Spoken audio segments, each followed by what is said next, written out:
Hello everyone, welcome back to GDC classes. और आज के लेक्चर में हम आपके जीडीसी वीकली टेस्ट जो आपके 24 नवंबर को एचएपी सब्जेक्ट से रिलेटेड आपके क्वेश्चन पूछे गए थे, जिनमें हमारा टॉपिक था रिप्रोडक्टिव सिस्टम, इंडोक्राइन सिस्टम और आपके डाइजेस्टिव सिस्टम से रिलेटेड एमसीक्यू पूछे गए थे। तो चलिए इनको हम लोग प्रॉपर एक्सप्लेनेशन के साथ इनके आंसर को देखते हैं और जो भी आपके डाउट रहेंगे ये हम उसको क्लियर करने की कोशिश करेंगे आज के लेक्चर में। तो चलिए स्टार्ट करते हैं जो आपके एग्जाम में पूछे हुए क्वेश्चन है। फर्स्ट क्वेश्चन आपसे पूछा गया था डाइजेस्टिव सिस्टम से रिलेटेड क्वेश्चन था। देखिए, gall bladder contraction and the pancreatic secretion are triggered bye.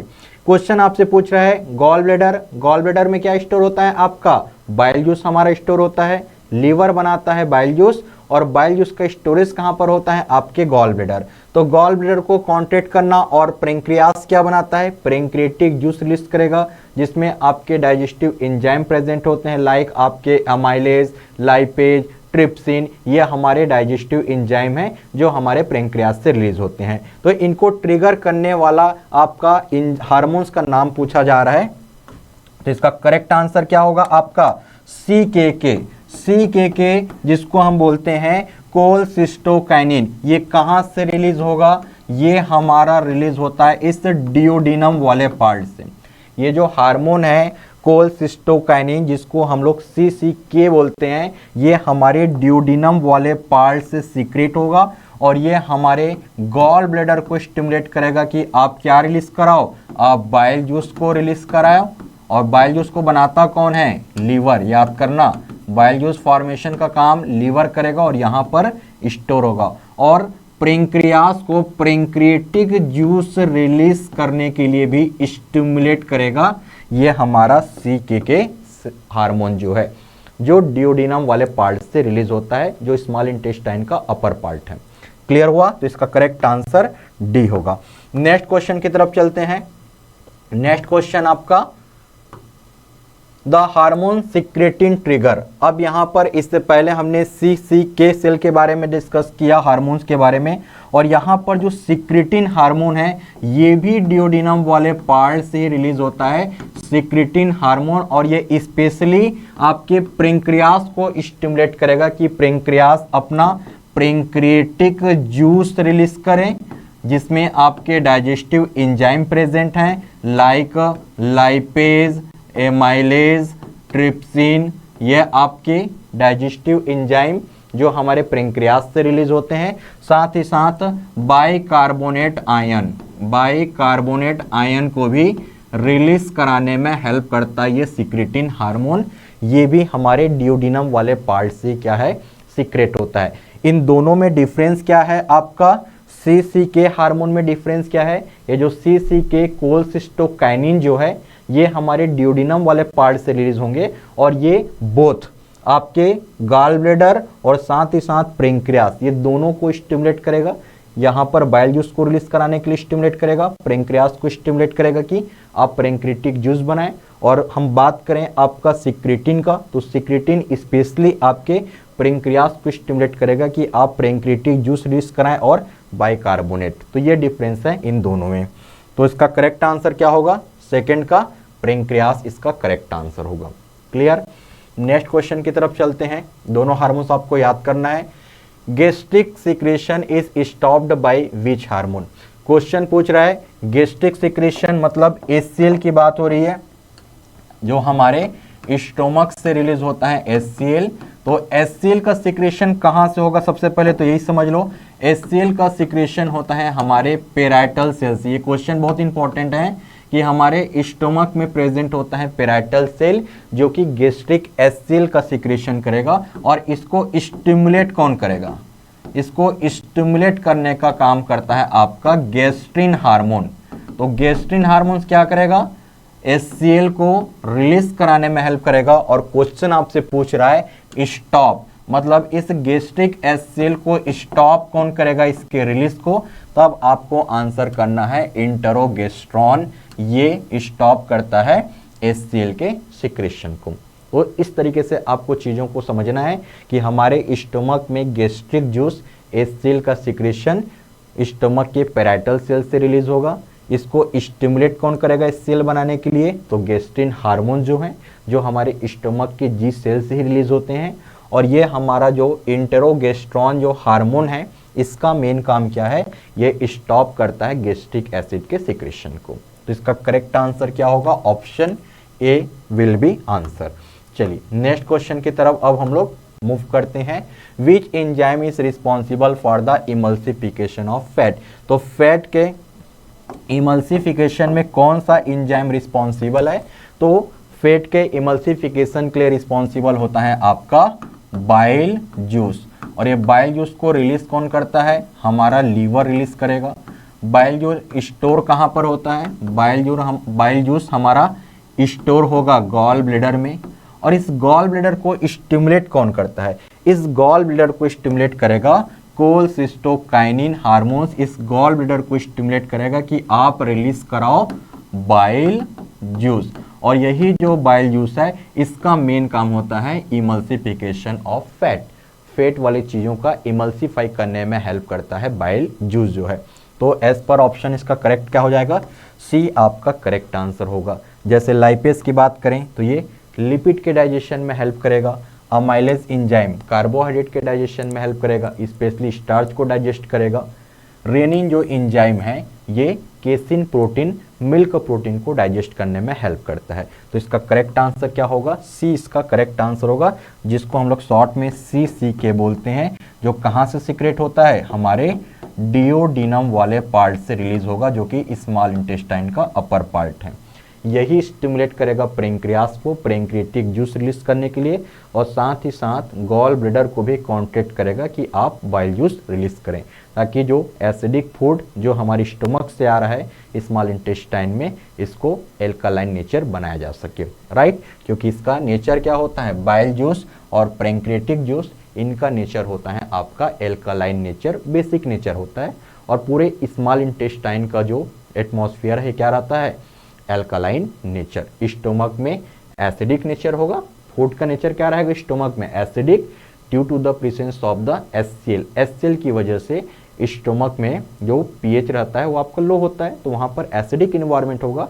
और बात करते हैं आपके स्मॉल इंटेस्टाइन डियोडिनम वाले पार्ट, इलियम जेजुनम, जो हमारे स्मॉल इंटेस्टाइन के पार्ट होते हैं, तो इनमें आपका बाइल जूस को मिक्स किया जाता है, पेंक्रियाटिक जूस को मिक्स किया जाता है, जिसके वजह से यहाँ पर एल्कालाइन मीडिया होगा। चलिए नेक्स्ट क्वेश्चन की तरफ अब हम लोग मूव करते हैं। 5 नंबर वाला क्वेश्चन। 5 नंबर क्वेश्चन पूछ रहा है इंटरोपेप्टाइडेज कन्वर्टर, और इसको इंटेरोकाइनेज एंजाइम के भी नाम से जानते हैं।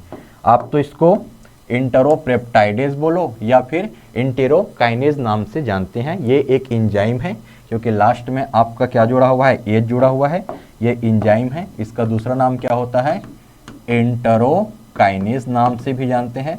और इसका मेन काम होता है जो ट्रिप्सिनोजन है, जो कि आपका इनएक्टिव फॉर्म है। ये एंजाइम का कौन सा फॉर्म है, इनएक्टिव फॉर्म है।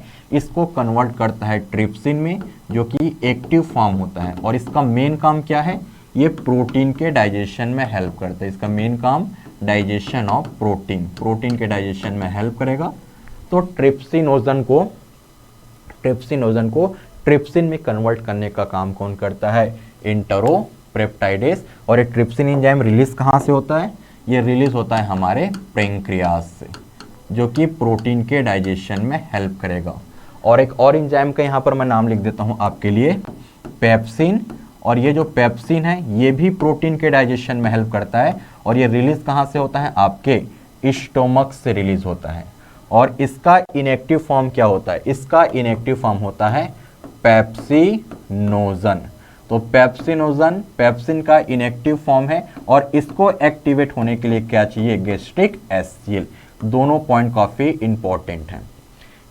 पेप्सिनोजन जो कि इनएक्टिव फॉर्म है, और इसको एक्टिवेट करने के लिए क्या चाहिए, HCl चाहिए, गैस्ट्रिक HCl चाहिए, जो पेप्सिनोजन को पेप्सिन में कन्वर्ट करता है। और ये एंजाइम आपका कहाँ प्रेजेंट है, स्टोमक में। और इसका भी काम क्या होता है, प्रोटीन के डाइजेशन में हेल्प करेगा। और यहाँ पर जो आपसे क्वेश्चन पूछा गया है, ये आपके पेंक्रियाटिक एंजाइम का क्वेश्चन पूछा गया है कि ट्रिप्सिनोजन आपका इनएक्टिव फॉर्म है एंजाइम का, और इसका एक्टिव फॉर्म क्या होता है, ट्रिप्सिन। और ये ट्रिप्सिन एंजाइम रिलीज कहाँ से होगा, तो पेंक्रियास से रिलीज होगा। और इसको कन्वर्ट करने का काम कौन करता है, ट्रिप्सिनोजन को ट्रिप्सिन में, तो पेप्टाइडेज या काइनेज एंजाइम बोलते हैं। नेक्स्ट 6 नंबर वाला क्वेश्चन देखिए अब। 6, which of the following is not a true for the crypt of Lieberkühn. तो लीवर कुन से रिलेटेड आपसे क्वेश्चन पूछा गया है। क्या होता है ये क्रिप्ट ऑफ लीवर कुन? तो देखिए हमारा स्मॉल जो इंटेस्टाइन है यहाँ पर प्रेजेंट होता है आपका विलाई, इस टाइप का होता है विलाई जो है। ये फिंगर लाइक जो प्रोजेक्शन नजर आ रहा है इसको बोलते हैं विलाई। ये हमारे स्मॉल इंटेस्टाइन में प्रेजेंट है। ये आपका सरफेस एरिया प्रोवाइड करेगा जिसकी वजह से बहुत ज़्यादा न्यूट्रिएंट का आपका एब्जॉर्प्शन होता है हमारे स्मॉल इंटेस्टाइन वाले रीजन का। कंप्लीट डाइजेशन और कंप्लीट एब्जॉर्प्शन हमारे स्मॉल इंटेस्टाइन वाले रीजन से ही होगा, फूड का या फिर न्यूट्रिएंट का बोल सकते हैं। इसके पीछे रीज़न क्या है? क्योंकि हमारे स्मॉल इंटेस्टाइन में विलाई प्रेजेंट होंगे जो कि सरफेस एरिया प्रोवाइड करते हैं स्मॉल इंटेस्टाइन वाले रीजन में। और यहाँ पर ये आपको जो नज़र आ रहा है ये वाला, ठीक है, ये जो डिप्रेशन नज़र आ रहा है इसी डिप्रेशन को बोलते हैं क्रिप्ट ऑफ लीवर कुन। ये जो विलाई के बीच में ये वाला जो रीजन आपको डिप्रेशन नज़र आ रहा है इस वाले रीजन को ही बोला जाता है क्रिप्ट ऑफ लीवर कुन। अब इसका मेन काम क्या होता है? Secretion of the success entericus. इसका मतलब होता है इंटेस्टिनल जूस। इसका सिंपल लैंग्वेज में क्या बोलते हैं? Intestinal juice. तो ये इंटेस्टाइन में इंटेस्टिनल जूस को रिलीज करने में हेल्प करते हैं। बिल्कुल सही स्टेटमेंट लिखा हुआ है। जैसे मैंने बताया इसका लोकेशन ये कहाँ प्रेजेंट होते हैं? Between the finger like projection. ये आपको नजर आ रहा है फिंगर के जैसे, तो फिंगर लाइक प्रोजेक्शन जिसको हम क्या बोलते हैं? फिंगर लाइक प्रोजेक्शन को बोलते हैं विलाई। यहाँ पर ये लोकेटेड है, राइट। यहाँ पर आपके क्रिप्ट ऑफ लीवर कुन लोकेटेड है। फिंगर लाइक प्रोजेक्शन मतलब विलाई जो आपकी स्मॉल इंटेस्टाइन में प्रेजेंट है। सिक्रेशन ऑफ एमाइलेज, यहाँ पर एमाइलेज एंजाइम भी रिलीज होगा हमारे स्मॉल इंटेस्टिनल जूस से जो स्टार्च का डाइजेशन में हेल्प करेगा, राइट। ये वाली स्टेटमेंट यहाँ पर गलत होगा क्योंकि अमाइलेज एंजाइम का सिक्रेशन एक तो हमारे माउथ में होगा, माउथ का स्लाइवा में होता है, और सेकेंड इसका जो सिक्रेशन है ये हमारा पेंक्रियास करेगा। पेंक्रियास में भी रिलीज होता है अमाइलेज एंजाइम जो कि स्टार्च के डाइजेशन में हेल्प करता है। तो ये हमारे स्मॉल इंटेस्टाइन से रिलीज नहीं होगा, मतलब ये स्टेटमेंट गलत है। बाकी लास्ट वाला स्टेटमेंट भी बिल्कुल सही है कि ये जो क्रिप्ट ऑफ लीवर कुन है इसमें एक लाइसोजाइम एंजाइम भी हैं जो कि आपके एंटीबैक्टीरियल एक्शन शो करेंगे। तो सी स्टेटमेंट आपका रॉन्ग स्टेटमेंट है क्योंकि अमाइलेज एंजाइम हमारे स्मॉल इंटेस्टाइन से रिलीज नहीं होते हैं, ये हमारे पेंक्रियास से रिलीज होते हैं। पेंक्रियाटिक जूस में प्रेजेंट होते हैं जो स्टार्च के डाइजेशन में हेल्प करते हैं। साथ ही साथ ये हमारे माउथ के स्लाइवा में भी प्रेजेंट होता है अमाइलेज एंजाइम। तो सी इसका करेक्ट आंसर होगा क्योंकि क्वेश्चन में आपसे नॉट ट्रू पूछा गया कि इनमें से कौन से स्टेटमेंट सही नहीं है, ट्रू नहीं है, मतलब रॉन्ग है। तो सी इसका करेक्ट आंसर होगा। नेक्स्ट, जैसा कि आप इस इमेज में भी देख पा रहे होंगे, ये है क्रिप्ट ऑफ लीवर कुन जो कि आपका एक ट्यूबुलर ग्लैंड की तरह दिखाई दे रहा है between the finger like projection small intestine में जो है। नेक्स्ट क्वेश्चन आपसे पूछ रहा है 7 नंबर का, what enzyme are involved in the intestine. तो इनमें से इंटेस्टाइन में आपका कौन कौन से डाइजेस्टिव एंजाइम प्रेजेंट हैं, तो ये क्वेश्चन पूछा जा रहा है। तो इंटेस्टाइन में जो आपके इंटेस्टिनल जूस रिलीज होते हैं, इंटेस्टाइन में इंटेस्टिनल जूस रिलीज होगा और इसका एंजाइम याद कर लेना, स्मेल नाम से याद कर लेना। स्मेल मतलब सुक्रेज, एम का मतलब माल्टेस, ई का मतलब होता है इरेप्सिन, इरेप्सिन हो गया, ई का मतलब इरेप्सिन, ए का मतलब होता है लैक्टेस और एक एल का मतलब होता है लाइपेस। तो ये जो एंजाइम है ये हमारे स्मॉल इंटेस्टाइन से रिलीज होने एंजाइम है। इनका काम लिख देता हूँ, नेम ही बता रहा है। ये सुक्रोज के डाइजेशन में हेल्प करेगा जो कि डाइसेक्राइड है। ये माल्टोज के डाइजेशन में हेल्प करेगा, ये भी आपका डाइसेक्राइड है। डाइजेशन लिख रहा हूँ कि किसके डाइजेशन में हेल्प करेगा, ये जो एंजाइम है। तो हमारा ये जो सुक्रेज एंजाइम है ये सुक्रोज के डाइजेशन में हेल्प करेगा, माल्टेज माल्टोज के डाइजेशन में हेल्प करेगा। ये इंपॉर्टेंट है कि जो इरेप्सिन जो है ये प्रोटीन के डाइजेशन में हेल्प करेगा। और ऐसा क्वेश्चन भी पूछा जा सकता है, इस पी से कोरिलेट कर लेना कि इरेप्सिन से प्रोटीन का डाइजेशन होगा। ये तो नेम ही बता रहा है, ये लैक्टोज के डाइजेशन में हेल्प करेगा, लैक्टेज, और लाइपेज जो है ये लिपिड के डाइजेशन में हेल्प होगा। ये आपके पेंक्रियास से भी रिलीज होता है, लाइपेज एंजाइम पेंक्रियास से भी रिलीज होते हैं। तो करेक्ट आंसर क्या हो जाएगा, what enzyme involve in the intestine, तो लैक्टेज बिल्कुल सही है, ये इन्वॉल्व होता है। रेनिन, ये मिल्क के डाइजेशन में हेल्प करता है, मिल्क डाइजेशन, और ये प्रेजेंट कहाँ पर होता है, ये हमारे स्टोमक में प्रेजेंट होगा, यहाँ से रिलीज होगा। अमाइलेस, ये हमारा माउथ में प्रेजेंट होगा और पेंक्रियास में प्रेजेंट होगा, यहाँ से रिलीज होते हैं। सुक्रेज इसका करेक्ट आंसर होगा, तो इसका करेक्ट आंसर 1 और 4 नंबर इसका करेक्ट आंसर, मतलब डी इसका करेक्ट आंसर होने वाला है। और आप इस ट्रिक के हेल्प से स्मॉल इंटेस्टाइन से रिलीज होने वाले आपके डाइजेस्टिव एंजाइम को याद कर सकते हैं। नेक्स्ट 11 नंबर वाला क्वेश्चन को अब डील करते हैं। 11 नंबर वाला क्वेश्चन क्या है, विच of the following disorder causes the uncontrolled flow of the saliva outside the mouth. तो क्वेश्चन पूछ रहा है कि हमारे माउथ में स्लाइवा बनाने का काम करता है आपका स्लाइवरी ग्लैंड, जैसे यहाँ पर होता है पेरोटिड ग्लैंड होता है, सब मैंडिबुलर ग्लैंड होता है आपका, ये सब आपके पेरोटिड ग्लैंड आपके स्लाइवरी ग्लैंड है जो हमारे माउथ में स्लाइवा बनाते हैं।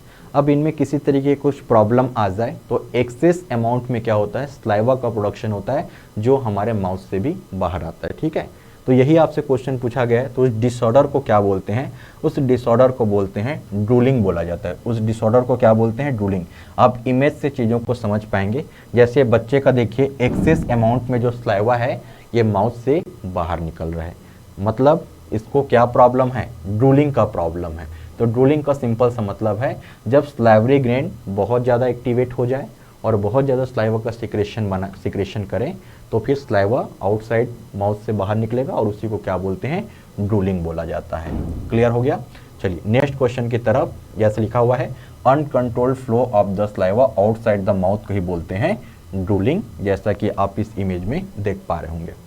यहाँ पर एक पेरोटिड ग्लैंड है जो कि हमारा लार्जेस्ट स्लाइवरी ग्लैंड है। इसमें कई बार वायरल इन्फेक्शन की वजह से भी इन्फ्लामेशन होता है और उस इन्फ्लामेशन को ही बोला जाता है आपका मम्स, जैसा कि आपका डायग्राम में दिखाई दे रहा होगा। ये भी स्लाइवरी ग्लैंड से रिलेटेड ही प्रॉब्लम है। नेक्स्ट क्वेश्चन देखिए,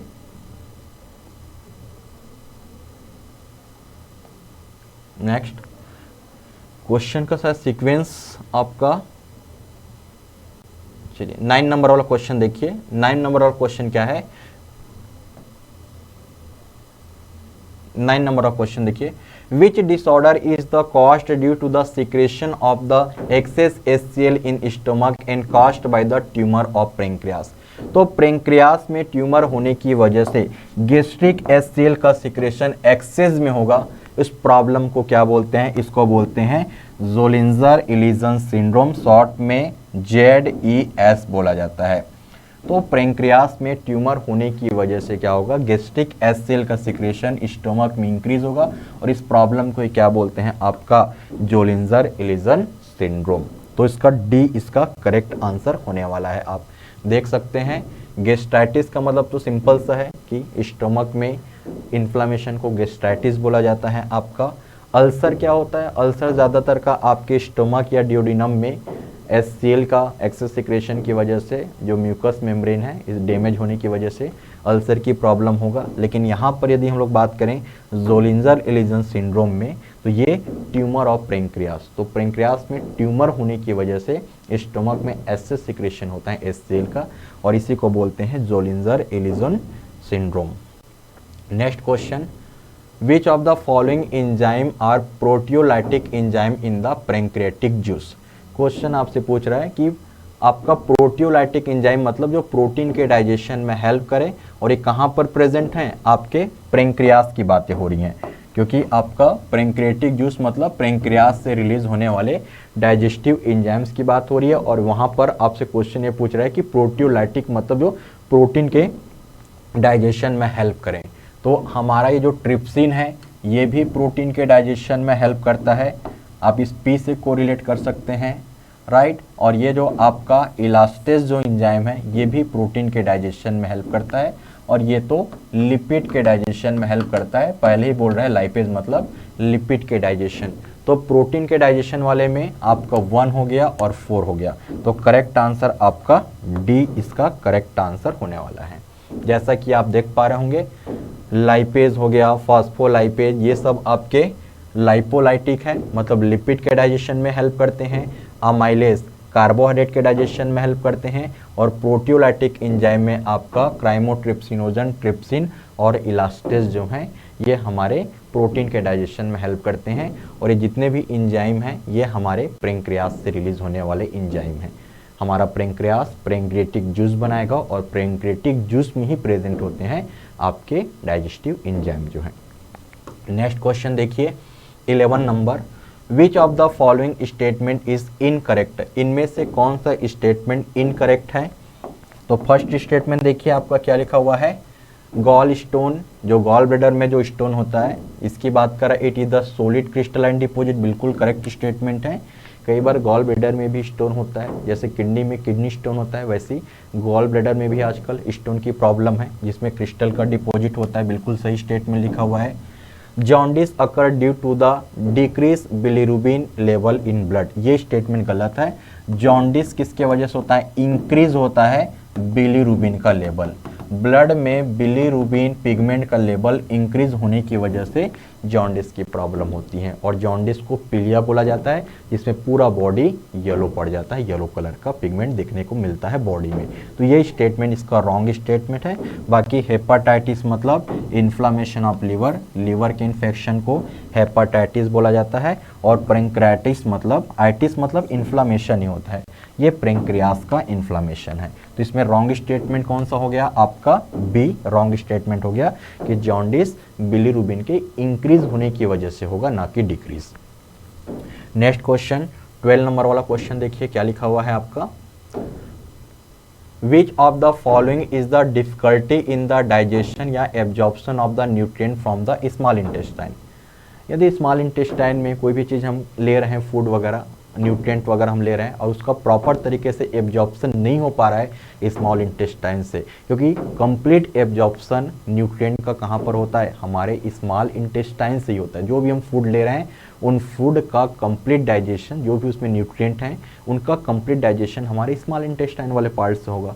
अब क्वेश्चन ये पूछ रहा है कि स्मॉल इंटेस्टाइन वाले पार्ट से न्यूट्रिशन का एब्जॉर्प्शन नहीं हो रहा है, तो इसी को बोलते हैं कुपोषण मॉल न्यूट्रिशन सिंड्रोम बोलते हैं। इसी को क्या बोलते हैं, मॉल एब्जॉर्प्शन सिंड्रोम बोलते हैं। ठीक है, कि प्रॉपर तरीके से एब्जॉर्प्शन नहीं हो पा रहा है। तो इसका करेक्ट आंसर क्या हो जाएगा, सी इसका करेक्ट आंसर हो जाएगा, मॉल एब्जॉर्प्शन सिंड्रोम बोलते हैं। क्लियर। नेक्स्ट क्वेश्चन देखिए, नेक्स्ट 14 नंबर वाला क्वेश्चन देते हैं। 14 नंबर वाला कॉलम मेज द फॉलोइंग का है। यहाँ पर जो हमारे जीआईटी ट्रैक्ट के जो पार्ट हैं, माउथ, फंडस जो कि स्टोमक का पार्ट है, स्मॉल इंटेस्टाइन, लार्ज इंटेस्टाइन, तो इनसे रिलेटेड आपको क्वेश्चन को पीएच को मेंटेन करना है। जो हमारा पीएच है इसको आपको मैच करना है। सबसे पहले बात करते हैं माउथ में क्या प्रेजेंट होता है। माउथ में हमारा स्लाइवा प्रेजेंट है, और स्लाइवा का पीएच आपका 6.2 मतलब 6.5 इसका करेक्ट आंसर होगा। तो पहला ही आपका ऑप्शन मिल गया कि फर्स्ट का आर है, बाकी तो किसी में नहीं है। और मैच कर लेते हैं आपका फंडस। फंडस जो कि आपका स्टोमक का अपर पार्ट होता है, स्टोमक के अपर पार्ट को क्या बोलते हैं, फंडस। जैसे ये हमारा स्टोमक है, तो स्टोमक का ये जो अपर वाला पार्ट है इसको बोलते हैं हम लोग आपका फंडस। तो फंडस का कितना होता है पीएच, एसिडिक पीएच होगा, तो 4 से लेकर 6 के पॉइंट रहेगा, 4 से 6.5 के बीच में होगा। इसके बाद लार्ज इंटेस्टाइन की बात करते हैं, तो लार्ज इंटेस्टाइन का 4 से 7 के बीच में इसका पीएच रहेगा। और लास्ट में डियोडिनम का 7 से 8 के बीच में होता है, क्योंकि ये आपका स्मॉल इंटेस्टाइन है। तो स्मॉल इंटेस्टाइन में कैसा इन्वायरमेंट होता है, एल्कालाइन रहता है। यहाँ का इन्वायरमेंट क्या रहता है, बेसिक नेचर होगा, तो 7 से 8 होगा इसका पीएच जो है, राइट। तो इस तरीके से आपको मैच करना था, पीएच से रिलेटेड था पार्ट जो है। जैसा कि आप यहाँ पर देख पा रहे होंगे, अपर पार्ट स्टमक का 4 से 6.5 होगा। लोअर पार्ट हाईली एसिडिक होता है। लोअर पार्ट देखिए क्योंकि यहाँ पर एचसीएल का सिक्रेशन बहुत ज़्यादा होता है, तो 1.5 से लेकर 4 के बीच में होगा लोअर में, डियोडिनम और लार्ज इंटेस्टाइन का 4 से 7 के बीच में रहेगा। तो ये आपका रेंज दिया गया है इनका पीएच का। Next, sphincter does, sphincter prevent the food from the stomach. तो स्टोमक का फिर से फूड आपका वापस रिवर्स ना हो जाए, इसके लिए क्या लगा रहता है आपका स्फिंक्टर लगा रहता है। जैसे एक बार हमारा खाना इस फूड पाइप से, जिसको बोलते हैं ईसोफेगस, ईसोफेगस को बोला जाता है फूड पाइप, तो एक बार फूड पाइप से हमारा फूड जो है ये हमारे स्टोमक में आ गया, यहाँ से फूड आपके इस स्टोमक वाले रीजन पे आ गया, तो ये वापस ना जाए इसके लिए क्या लगा रहता है, एक कार्डियक इंस्फिंक्टर लगा रहता है। यहाँ पर हमारा हार्ट है तो यहाँ पर लगा रहता है कार्डियक स्फिंक्टर, ठीक है, स्फिंक्टर। इसका मेन काम क्या है, it prevent the back flow of food, मतलब फूड यहाँ से वापस ना जाए, इसके लिए यहाँ पर एक स्फिंक्टर लगा हुआ है। यहाँ पर हमारा हार्ट होता है तो हार्ट के पास है तो कार्डियक स्फिंक्टर भी बोलते हैं। तो इसका करेक्ट आंसर ए इसका करेक्ट आंसर होगा आपका। जैसा कि आप इस इमेज में देख पा रहे होंगे, ये कार्डियक रीजन है, ये ईसोफेगस वाला रीजन है, तो यहीं पर प्रेजेंट होता है आपका कार्डियक स्फिंक्टर जो है, जो कि फूड को वापस रिवर्स होने नहीं देगा अपवर्ड मूवमेंट में। वॉमिटिंग का कंडीशन अलग है, जब कीमो CTZ एक्टिवेट होगा तो वॉमिटिंग होगा, वो एक नॉर्मल कंडीशन है। उल्टा सीधा खाने की वजह से जो वॉमिटिंग होगा वो अलग चीज़ें हैं, ठीक है। तो आप उसको कोरिलेट नहीं करना है कि वॉमिटिंग में तो रिवर्स हो जाता है, तो जब CTZ एक्टिवेट होता है वॉमिटिंग सेंटर तब ये हो सकता है। एक नॉर्मल कंडीशन में फूड हमारे स्टोमक में चला गया तो ये वापस नहीं आएगा। नेक्स्ट 16 नंबर वाला question, which of the following hormone is the responsible for the ovulation. इनमें से कौन सा हार्मोन्स है जो कि ओव्यूलेशन के लिए रिस्पॉन्सिबल है। ओव्यूलेशन का मतलब क्या होता है, एग बनता कहाँ पर है। ये आपका रिप्रोडक्टिव सिस्टम से क्वेश्चन पूछा गया है कि एग का फॉर्मेशन कहाँ पर होता है। एग का फॉर्मेशन होता है ओवरी में। ओवरी में हमारा एग का फॉर्मेशन होता है, और ये एग का फॉर्मेशन होने के बाद जब हमारा एग मैच्योर होगा फिर ये रिलीज होता है इस फेलोपियन ट्यूब में, इसको बोलते हैं फेलोपियन ट्यूब में। तो इस फेलोपियन ट्यूब में एग का रिलीज होना ही क्या है, ओव्यूलेशन। एक बार जब हमारा एग इस ओवरी में मैच्योर हो जाए, इसके बाद जो एग है ये आपका ट्रांसफर होता है फेलोपियन ट्यूब में, और इस प्रोसेस को ही बोलते हैं आपको ओव्यूलेशन। और ओव्यूलेशन के लिए रिस्पॉन्सिबल होता है ल्यूटिनाइजिंग हार्मोन्स। ल्यूटिनाइजिंग हार्मोन ये कहाँ से रिलीज होता है, पिट्यूटरी ग्लैंड से रिलीज होता है। इसको रिलीज कराने वाला आपका ग्लैंड कौन सा है, पिट्यूटरी ग्लैंड। तो हमारा ये जो मास्टर ग्लैंड है पिट्यूटरी ग्लैंड्स, ये LH रिलीज कराएगा ल्यूटिनाइजिंग हार्मोन्स, देन फिर ये ल्यूटिनाइजिंग हार्मोन्स ओव्यूलेशन प्रोसेस के लिए रिस्पॉन्सिबल होता है। फॉलिकल स्टिमुलेटिंग हार्मोन ये भी हमारे पिट्यूटरी ग्लैंड से रिलीज होगा, और इसका मेन काम होता है एग के फॉर्मेशन में हेल्प करता है। फॉलिकल स्टिमुलेटिंग हार्मोन्स, फॉलिकल मतलब एग के फॉर्मेशन में हेल्प करता है, और ओव्यूलेशन के लिए रिस्पॉन्सिबल होता है ल्यूटिनाइजिंग हार्मोन। ये जो प्रोजेस्टेरॉन है ये प्रेगनेंसी के लिए रिस्पॉन्सिबल है। जैसे एक बार प्रेगनेंसी कंफर्म हो जाए तो फिर प्रेगनेंसी को, बच्चे को 9 मंथ के लिए प्रोटेक्शन देने का काम कौन करता है, ये प्रोजेस्टेरॉन हार्मोन, जो कि फीमेल हार्मोन है, और टेस्टोस्टेरोन तो मेल हार्मोन होता है जो कि मेल में रिलीज होगा। नेक्स्ट क्वेश्चन की बात करते हैं, diabetes insipidus caused due to the hormone. तो क्वेश्चन आपसे पूछ रहा है कि डायबिटीज, ये डायबिटीज मेलिटस नहीं है, डायबिटीज अलग चीजें हैं। डायबिटीज, ये जो डायबिटीज मेलिटस जो होता है ये आपका इंसुलिन की डिफिशियंसी से होगा। ये किसकी डिफिशियंसी से होता है, इंसुलिन की डिफिशियंसी होगा। लेकिन क्वेश्चन यहाँ से आपसे क्या पूछ रहा है, डायबिटीज इंसिपिडस पूछ रहा है, जिसको शॉर्ट में हम लोग DI बोलते हैं। और ये किसके डिफिशियंसी से होता है, वेसोप्रोसिन की डिफिशियंसी से होगा। इसी को बोलते हैं एंटी डायरोटिक हार्मोन, इसी का दूसरा नाम एंटी डायरोटिक हार्मोन। शॉर्ट में इसको मैं लिखूं तो ADH। तो इसका करेक्ट आंसर क्या होगा आपका, वेसोप्रोसिन करेक्ट आंसर होगा। और एक कहां से रिलीज होता है, तो पिट्यूटरी ग्लैंड से रिलीज होगा। तो ये भी एग्जाम में क्वेश्चन पूछ सकता है। और पिट्यूटरी ग्लैंड के कौन से पार्ट से रिलीज होगा, पोस्टेरियर, पोस्टेरियर पिट्यूटरी ग्लैंड से रिलीज होगा वेसोप्रोसिन हार्मोन्स, और इसकी डिफिशियंसी हो गई तो फिर यूरिन आउटपुट इंक्रीज होगा, क्योंकि इसका मेन काम क्या होता है, हमारे बॉडी में यूरिन के लेवल को रेगुलेट करना, और यदि इसकी कमी हो गई तो फिर पॉलीयूरिया मतलब बहुत ज़्यादा यूरिन का फॉर्मेशन होगा, यूरिन आउटपुट इंक्रीज होगा, और उसी प्रॉब्लम को बोलते हैं डायबिटीज इंसिपिडस, जो कि वेसोप्रोसिन या फिर एंटी डायबिटिक हार्मोन की डिफिशियंसी की वजह से होगा।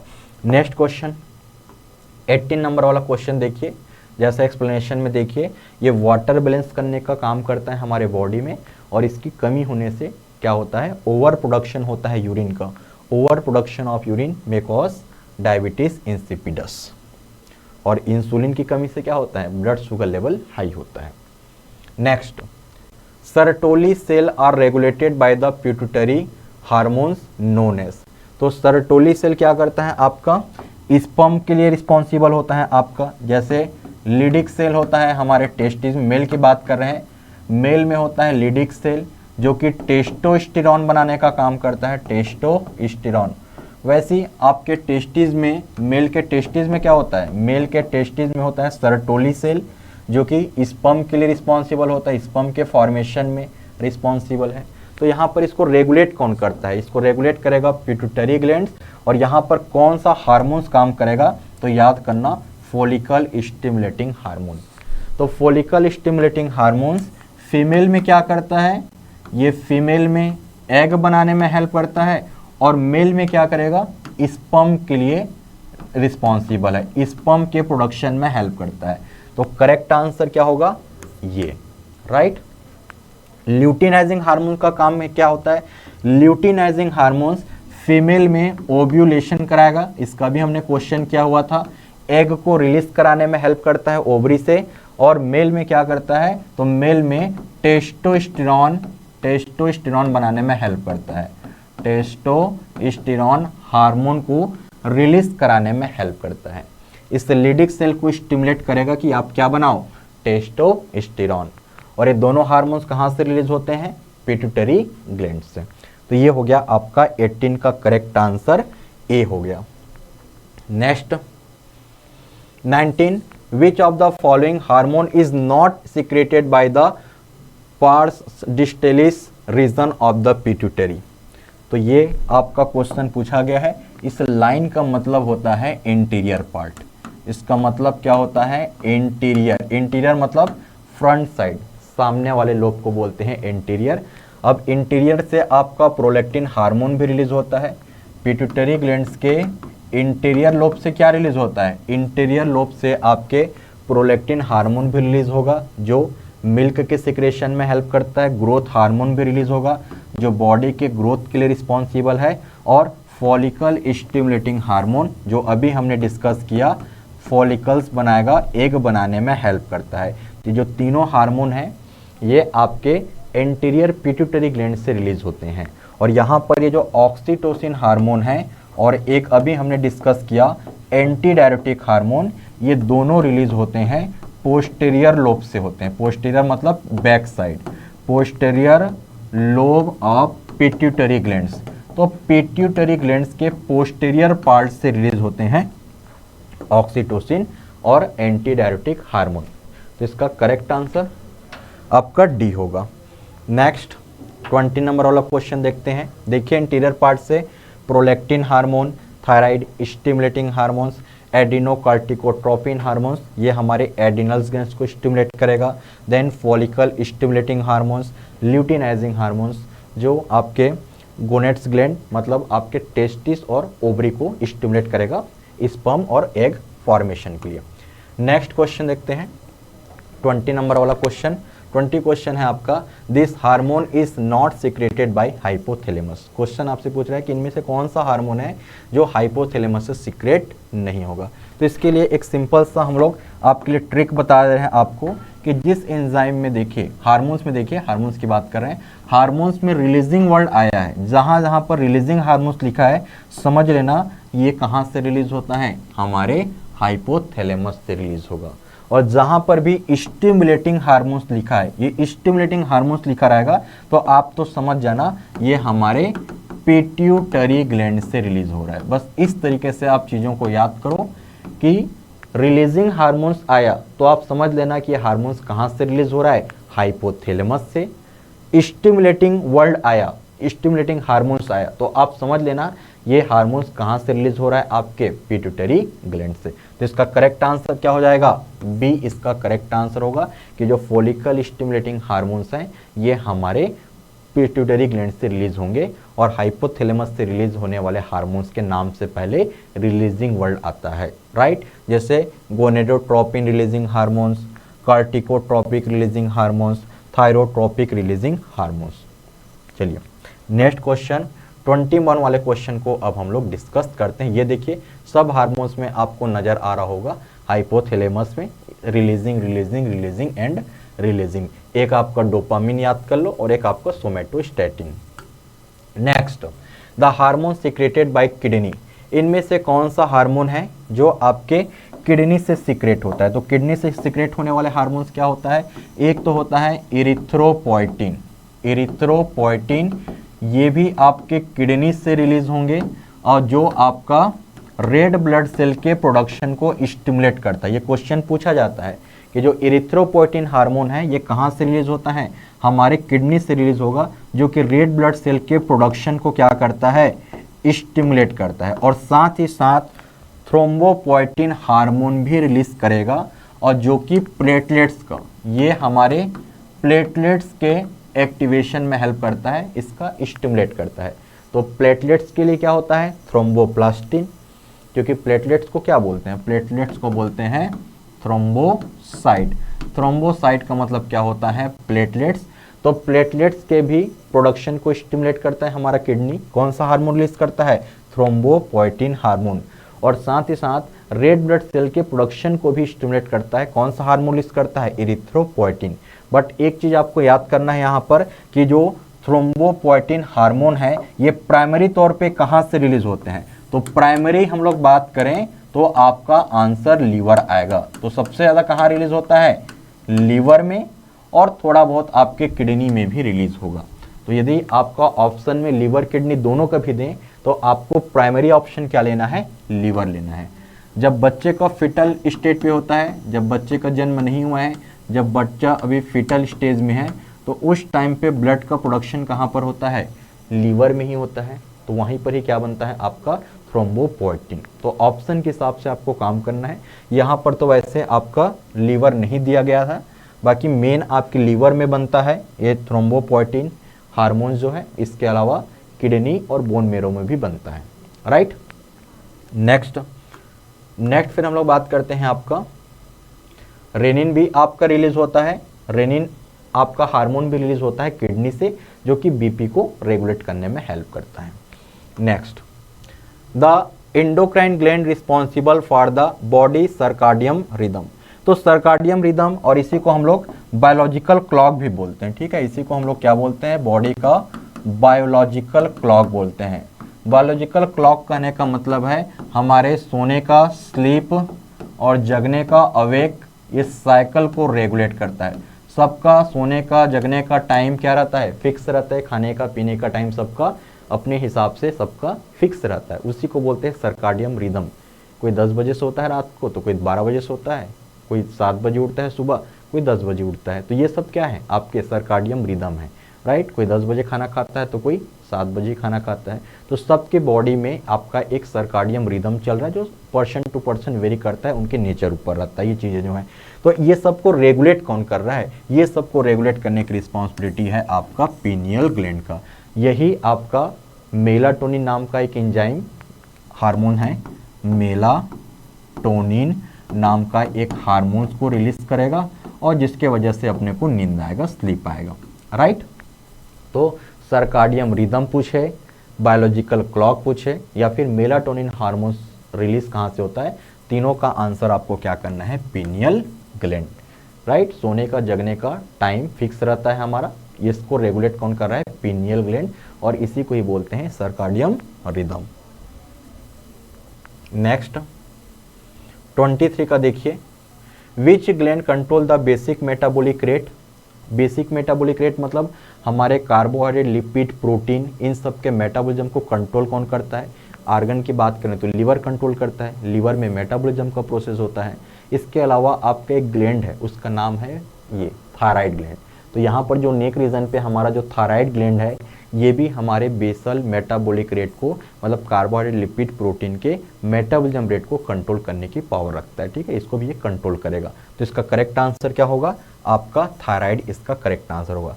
लोगों को आपने सुना होगा, मेरी बॉडी में मोटापा आ गया, ओबेसिटी आ गया, क्योंकि मेरे को थायराइड का प्रॉब्लम है। बिल्कुल सही बात है, क्योंकि कार्बोहाइड्रेट लिपिड प्रोटीन का प्रॉपर तरीके से मेटाबॉलिज्म नहीं होगा, मेटाबॉलिज्म रेट यदि स्लो होगा तो बॉडी में मोटापा तो आएगा ही, ओबेसिटी तो आएगा ही।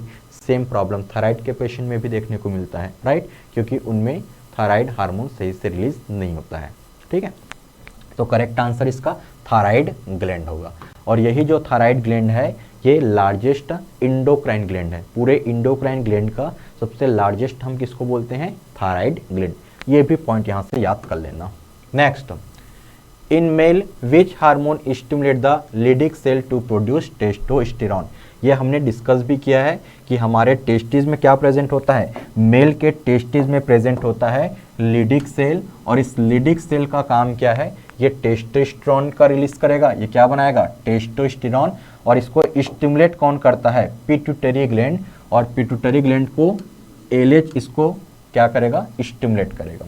इस एल से एल को कोरिलेट कर लेना, ठीक है, कि ल्यूटिनाइजिंग हार्मोन्स मेल में लिडिक सेल को स्टिमुलेट करेगा कि आप टेस्टोस्टेरोन बनाओ, और यही जो ल्यूटिनाइजिंग हार्मोन है ये फीमेल में क्या करेगा, फीमेल में ओव्यूलेशन कराएगा, राइट। फॉलिकल स्टिमुलेटिंग हार्मोन ये फीमेल में एग को रिलीज करवाएगा, मतलब एग का प्रोडक्शन कराएगा, और मेल में स्पर्मेटोजेनेसिस प्रोसेस को प्रमोट करेगा। तो ये मेल में इसका काम है, और ये मेल में इसका काम क्या है कि लिडिक सेल को स्टिमुलेट करेगा कि आप टेस्टोस्टेरोन हार्मोन्स बनाओ, और टेस्टोस्टेरोन क्या है, मेल हार्मोन है। नेक्स्ट 25 नंबर वाला क्वेश्चन देखिए, which of the following steroidal hormones enables human to respond to the stress. जब भी हमारी बॉडी स्ट्रेस कंडीशन में होगा तो उसको फाइट करने के लिए, स्ट्रेस कंडीशन के लिए हमारे बॉडी में कौन सा हार्मोन रिलीज होता है, तो ग्लूकोकॉर्टिकॉइड। और इस ग्लूकोकॉर्टिकॉइड में ही आपका क्या आता है, कार्टिसोन। इसी में क्या आता है आपका कार्टिसोन, और इसी को बोला जाता है स्ट्रेस हार्मोन। इसी का दूसरा नाम क्या है, स्ट्रेस हार्मोन भी बोलते हैं आपका कार्टिसोन का। तो जब भी हमारे बॉडी में स्ट्रेस कंडीशन है तो समझ लेना कि हमारे बॉडी में ग्लूकोकॉर्टिकॉइड या फिर बोलो इसी का एग्जाम्पल है कार्टिसोन हार्मोन्स का लेवल हाई हो चुका है। इसको स्ट्रेस हार्मोन के नाम से भी जानते हैं। और ये कहाँ से रिलीज होता है, ग्लूकोकॉर्टिकॉइड, मिनरलोकॉर्टिकॉइड, एंड्रोजन, ये सब आपके रिलीज होते हैं एड्रिनल ग्लैंड से। ये सब कहाँ से रिलीज होते हैं, एड्रिनल ग्लैंड से। तो इसका करेक्ट आंसर क्या होगा, बी इसका करेक्ट आंसर होगा। और ये सब स्टेरॉयडल हार्मोन हैं, जितने भी आपको एग्जाम्पल दिए गए हैं ये सब स्टेरॉयडल हार्मोन्स हैं, क्योंकि इनके स्ट्रक्चर में स्टेरॉयडल रिंग देखने को मिलता है। नेक्स्ट 26 वाला क्वेश्चन को देखते हैं। 26 में देखिए, which of the following local hormone is not synthesize in the tissue. Local hormone बोलते हैं ऑटोकॉइड। ऑटोकॉइड आपने फार्माकोलॉजी में पढ़ा होगा, जैसे आपके एमिन टाइप के ऑटोकॉइड्स होते हैं, लाइक हिस्टामिन हो गया, आपका सीरोटोनिन हो गया, 5-हाइड्रोक्सीट्रिप्टामिन जिसको बोलते हैं, ये आपके एमिन डेरिवेटिव हिस्टामिन हो गए, एमिन डेरिवेटिव आपके ऑटोकॉइड्स हो गए, राइट, जिनको हम लोकल हार्मोन बोल रहे हैं। जहाँ पर ये सिंथेसाइज होंगे वहीं पर ही उनका एक्शन देखने को मिलता है। लिपिड डेरिवेटिव की बात करते हैं, लिपिड डेरिवेटिव ऑटोकॉइड्स के एग्जाम्पल क्या हैं, प्रोस्टाग्लैंडिन हो गया, ल्यूकोट्राइन हो गया, प्लेटलेट एक्टिवेटिंग फैक्टर हो गया, ये तीनों क्या होते हैं, लिपिड डेरिवेटिव आपके ऑटोकॉइड होते हैं जो लिपिड से बनते हैं। इसके बाद ये जो ब्रेडिकाइनिन है और एंजियोटेंसिनोजन होता है, एंजियोटेंसिन जो है ये आपके क्या होते हैं, पेप्टाइड डेरिवेटिव ऑटोकॉइड्स हैं। और ये जो आपका ब्रेडिकाइनिन है और एंजियोटेंसिन है ये आपके ब्लड में रिलीज होते हैं। कहाँ से रिलीज होते हैं, ब्लड में सिंथेसाइज होते हैं। तो इसका करेक्ट आंसर क्या होगा, सी इसका करेक्ट आंसर होगा कि जो ब्रेडिकाइनिन है और दूसरा मैंने एग्जांपल क्या बताया था आपको, एंजियोटेंसिनोजन है, ये आपके कहाँ से प्रोड्यूस होते हैं, ब्लड में प्रोड्यूस होते हैं, राइट। और बाकी ये जो हार्मोन है प्रोस्टाग्लैंडिन, ल्यूकोट्राइन, थ्रोम्बोक्सेन, ये सब ऑटोकॉइड्स हैं, ये सब आपके सीरोटोनिन, हिस्टामिन, हिपेरिन, ये आपके टिश्यू में सिंथेसाइज होते हैं। नेक्स्ट 27 वाला क्वेश्चन को देखते हैं। इसमें से इनकरेक्ट स्टेटमेंट को आपको आइडेंटिफाई करना है। तो पहला स्टेटमेंट दिया गया है कि एस्ट्रोजन एक फीमेल हार्मोन है, बिल्कुल करेक्ट दिया गया है। जैसे मेल में क्या होता है, टेस्टोस्टेरोन होता है जो कि सेकेंडरी सेक्सुअल कैरेक्टरिस्टिक के लिए रिस्पॉन्सिबल होता है। मेल में एक लड़का लड़का के जैसे बिहेव करता है क्योंकि उसके बॉडी में क्या बन रहा है, टेस्टोस्टेरोन। और एक गर्ल जो है वो गर्ल के जैसे बिहेव करेगा क्योंकि उनमें एस्ट्रोजन है जो कि सेकेंडरी सेक्सुअल कैरेक्टरिस्टिक के लिए रिस्पॉन्सिबल होता है। तो ये स्टेटमेंट तो बिल्कुल करेक्ट है। प्रोजेस्टेरॉन जो कि प्रेगनेंसी फेवरिंग हार्मोन बोल सकते हैं, 9 मंथ तक का बच्चे को प्रोटेक्शन देने का काम करता है प्रोजेस्टेरॉन हार्मोन जो है। और ये कहाँ से सीक्रेट होता है, कार्पस ल्यूटियम। बिल्कुल करेक्ट स्टेटमेंट दिया गया है, ये कार्पस ल्यूटियम से ही रिलीज होता है प्रोजेस्टेरॉन जो है। फिर देखिए hyposecretion of the estrogen cause abortion, ये स्टेटमेंट बिल्कुल गलत है। अभी मैंने क्या बोला, ये जो प्रोजेस्टेरॉन है ये 9 मंथ तक का बच्चे को प्रोटेक्शन देता है। 9 मंथ के लिए बेबी को प्रोटेक्शन कौन देगा, आपका प्रोजेस्टेरॉन हार्मोन। और ड्यूरिंग प्रेगनेंसी के टाइम पे इस प्रोजेस्टेरॉन का लेवल यदि डाउन हुआ तब एबॉर्शन हो सकता है। तो गर्भपात, मिसकैरेज, एबॉर्शन ये सब के लिए रिस्पॉन्सिबल कौन होता है, प्रोजेस्टेरॉन हार्मोन। ड्यूरिंग प्रेगनेंसी के टाइम पे यदि प्रोजेस्टेरॉन का लेवल डाउन हुआ, हाइपोसिक्रेशन हुआ फीमेल्स की बॉडी में, तो फिर एबॉर्शन हो सकता है क्योंकि यही जो प्रोजेस्टेरॉन है ये 9 मंथ के लिए बच्चे को प्रोटेक्शन देने का काम करता है। तो आप तो ऐसे याद करो कि प्रोजेस्टेरॉन मतलब प्रोटेक्शन देगा 9 मंथ तक का बच्चे को, ठीक है।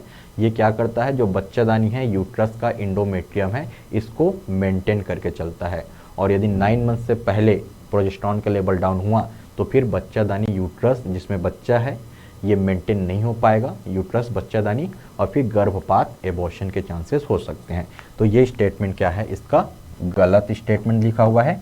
और बाकी लास्ट वाला क्या है, hyposecretion of the testosterone cause feminism in the male. जैसा मैंने बताया एक लड़का लड़का के जैसे बिहेव कर रहा है क्योंकि इसकी बॉडी में क्या रिलीज हो रहा है, टेस्टोस्टेरोन। और यदि टेस्टोस्टेरोन का लेवल कम हुआ, हाइपोसिक्रेशन हुआ, तो फिर मेल में भी फीमेल वाले करेक्टर देखने को मिल सकते हैं। तो ये स्टेटमेंट भी बिल्कुल सही है, ये भी करेक्ट है, ये स्टेटमेंट करेक्ट है, इनकरेक्ट है। तो सी इसका करेक्ट आंसर होगा, राइट। देखिए प्रोजेस्टेरॉन जो कि कार्पस ल्यूटियम से आपका रिलीज होगा और इसका मेन क्या होता है, इसका हाइपोसिक्रेशन की वजह से एबॉर्शन हो सकता है।